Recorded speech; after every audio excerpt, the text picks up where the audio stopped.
What is up, YouTube? It's Kingfisher745, and welcome to episode 5 of Subscriber Squads. In this episode, we're going to have 4 suggested team-ups, starting with Groot and Shanna, and this team is called the Power of Nature. I have to say that's a pretty awesome team, and I actually forgot how powerful Shanna can be.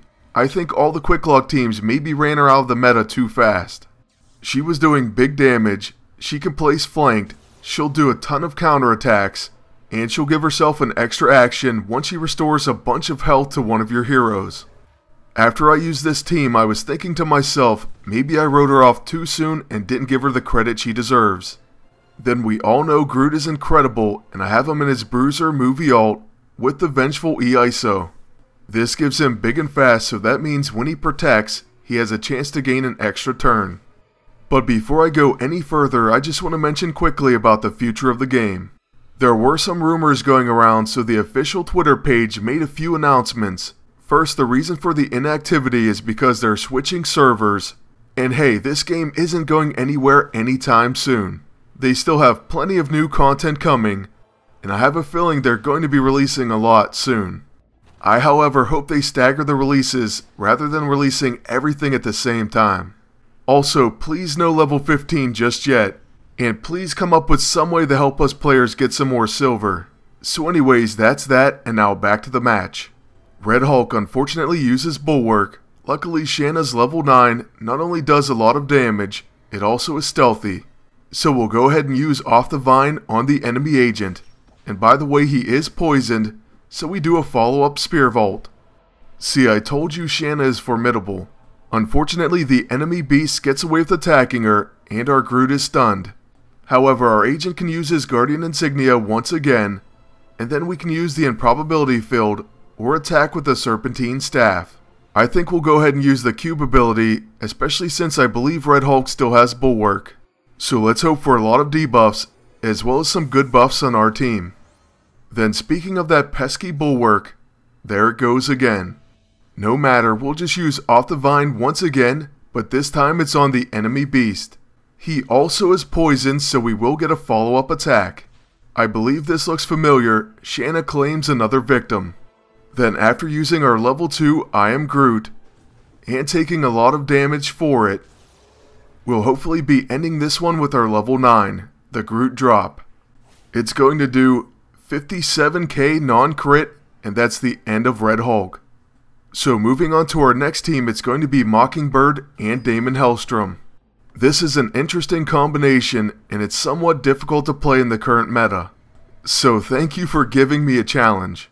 We did happen to come up against this very annoying Invisible Woman and Falcon team. And by the way, on my agent I'm using the Empowered Bruiser armor, then we're using a Protect weapon, the Blade of the Guardian, and the Mercurial. So we do see some pretty heavy counterattacks, and we actually managed to take out the Falcon with our very first set of counters. So next, with Mockingbird, I figured I should place critical intel, and then go after that Blaster Invisible Woman. By doing this, she will become a tactician, and she's definitely going to see some extra turns. So I guess I'm going to begin with our level 2 Pole Vault. But the problem with Invisible Woman is she's going to keep removing our debuffs. Since she's so annoying, I decided to go after the agent with our extra turns. And he does at least still have weak points, so that's another reason to go after him. So first, we'll end up using our level 1 Twin Strike, and then that should set up our level 9. Mocking Blow can do an amazing amount of damage, and could potentially take out the enemy agent right now. Unfortunately, he does dodge it. So we get hit with a Force Volley, and now it's going to be Daimon Hellstrom's first turn. This time I have the Cooperative Augmented ISO on his level 6, so it is a quick action. The only problem is the enemy agent is a tactician, so that's just something we need to watch out for. Next, I'm going to use Cloaked in Shadows and give our team Skittering Darkness. I really love this buff, but I'm sure the enemy's going to use the Blackest Void, and so this could be a potential waste. At lower levels though, I'm telling you, this 50% chance to avoid attacks was amazing. Also, I suppose you could use the Scroll of Aknazak, and that would certainly help you out once again. Now since we're disoriented, on my agent's turn I'm going to use the Light Fantastic. Then with Mockingbird, I'm going to attack Invisible Woman, gain our extra turn, and then go after the enemy agent. So I suppose we'll use a twin strike, and then a mocking blow on the agent. The first one might have missed, but this one is going to land. And it does a ton of damage like I said. 52k, and now he only has 2k remaining. So I figured it's worth giving it a shot and going with a From Hell's Heart.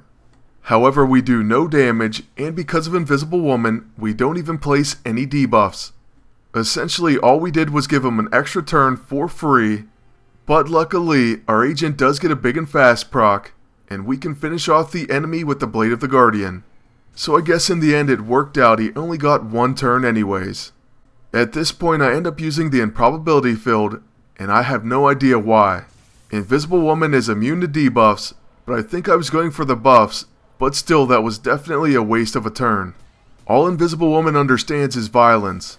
Seriously though, you would think that this fight is almost over, but it's going to last for almost another 2 minutes. At this point I was thinking I could really use something that breaks shields. Oh, what I wouldn't give for Juggernaut. Also, it inspired a video that I am working on, and I'm going to put it out pretty soon. But I don't want to give anything more away just yet. Now on Daimon's turn, I'm going to use Cloaked in Shadows once again. And this time we shouldn't have any problem keeping this buff. Then one might assume my agent and Mockingbird could finish off Invisible Woman, but she's not ready to go just yet. After using the Neurotrope and hopefully setting us up for some sweet counterattacks, then using our Empowered Armor ability Short Fuse, I'm then going to attack the Evil Sue Storm with the Blade of the Guardian. I thought about using the Atom Smasher, but since you can't put any debuffs on her, that's not going to do that much. She basically just laughs off this damage, I assume while petting a cat of some sort. So our Mockingbird is going to go for that Mocking Blow, and I was hoping to do some major damage. Instead of graciously taking the hit and bowing out, she turns invisible and dodges the attack. No problem, right? We get another one. Oh, but she does the same exact thing. Next she attacks us with no repercussions whatsoever. So now on Daimon's turn I'm going to heal with Purifying Flames. And then on my agent's turn I'm going to attack with the Blade of the Guardian once again. This time around she won't make it through all of her attacks, I promise. This first one takes her down to 17k. And then one Mocking Blow does actually finish it. So finally moving on to our third suggested team, it's going to be Drax and Fandral. This team up worked very well, and it allowed my agent to use the Insignia and the Tankard, which was also suggested. So first, we start by using the Insignia, then you can use the Asgardian Tankard, and what this will do is give Fandral an immediate turn. Now this will work out amazingly, especially against Red Hulk and Pestilence Beast, because you can then use On Guard. By doing this, you not only give Rising Up, you also place the power on the enemies, and you do this through a preemptive attack, and this severely cripples this team and many others. Then on top of all that, we get to attack twice with our agent, and we happen to be using the Hand of Apocalypse. So I figured let's go ahead and hit the beast twice. Next up is going to be the Red Hulk, and oftentimes he'll use his Gamma Bomb, and that would be rendered basically useless by our Depower. Without debuffs, it does very little damage, but he does go with Searing Smash instead. Then after using Cry for Blood, and also look how much HP we get back with the Sympathetic E-ISO. But anyways, we're going to use our level 1 Obliterate, and this will cause immediate hemorrhaging. Then on Beast's turn, unfortunately we do miss with that Riposte, but he also misses his attack. This means we get to counterattack, and that's the end of Pestilence Beast. At this point, Fandral can use his level 9 Flynning Circus, and this places bleed ×3 on all the enemies. Now remember, both my agent and Drax cause hemorrhaging attack on every single hit. Interestingly enough, a Pestilence Beast team is using a scroll, and then after that, he's going to use the Deathly Freeze Ray. With my agent up next, we'll just go ahead and use the Light Fantastic, and with Beast gone, that'll take away all these debuffs. Plus it's going to be a quick action, and we have Momentary Advantage. So with this armor and the Tankard, even without a blaster, we're going to have 2 actions for the first 2 rounds. And it's not like it stops there, but I don't think the enemies are going to last that long. With our first action, I'll use the Blackest Void, and then I'm going to attack the Red Hulk with the hand. Hopefully this will hit, and if it does, I could see it doing a lot of damage. Alright, so here goes nothing, but of course he somehow dodges. Well, that's the Red Hulk for you. And now on his turn, he's going to get hit with Witty Retort and Riposte. And so like I mentioned earlier, this Gamma Bomb is going to do basically nothing. Well, nothing except get him killed because Fandral's going to counterattack with a Have At Thee. This is going to leave Drax to use his Cry for Blood, and then attack with his level 9 Daggerfall. This move does quite a bit of damage depending on bleeds, and has Brutal Strike. So we're going to win this one with a 79k crit. Then on to our final team of the video. It's going to be Fandral once again, but this time with Anti-Venom. This one also has a team name, and it's Asgard's Venom. So that's a really cool name and an excellent team up. Besides the tankard, on this one I'm using the Oblivione, and that's going to place some opportunist debuffs on the enemies.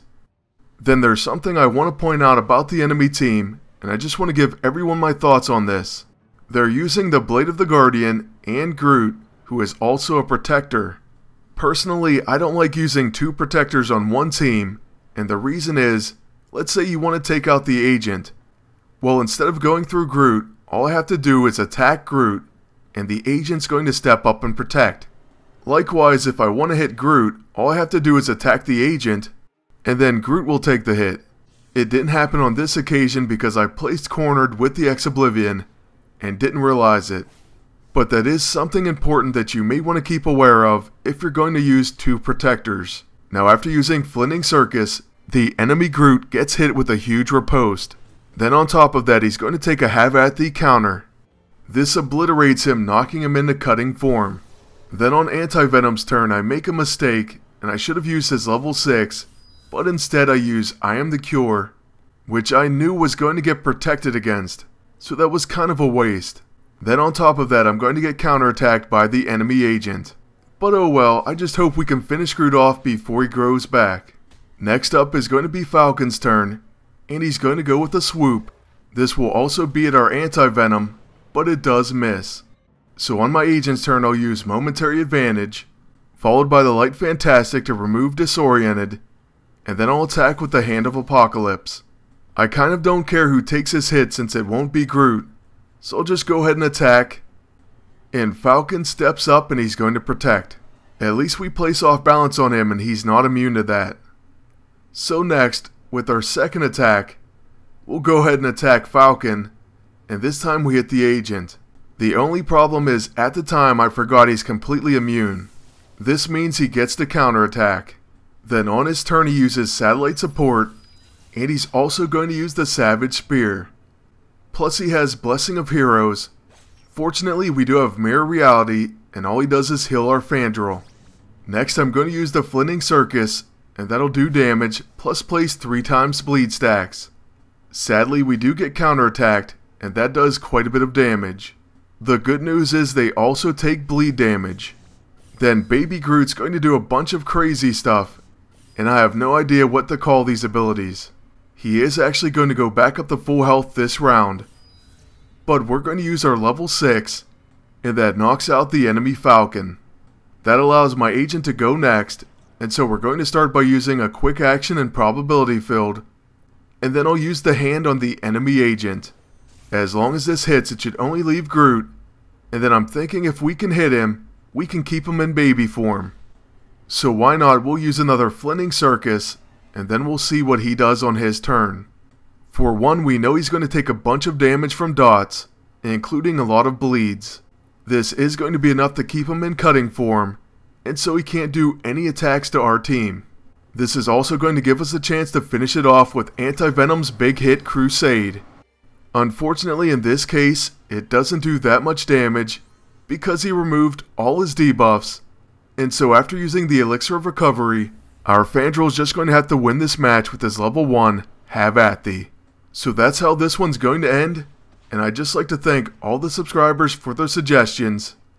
I'd also like to ask you to please like, comment, and subscribe, and until next time, good luck, and take care.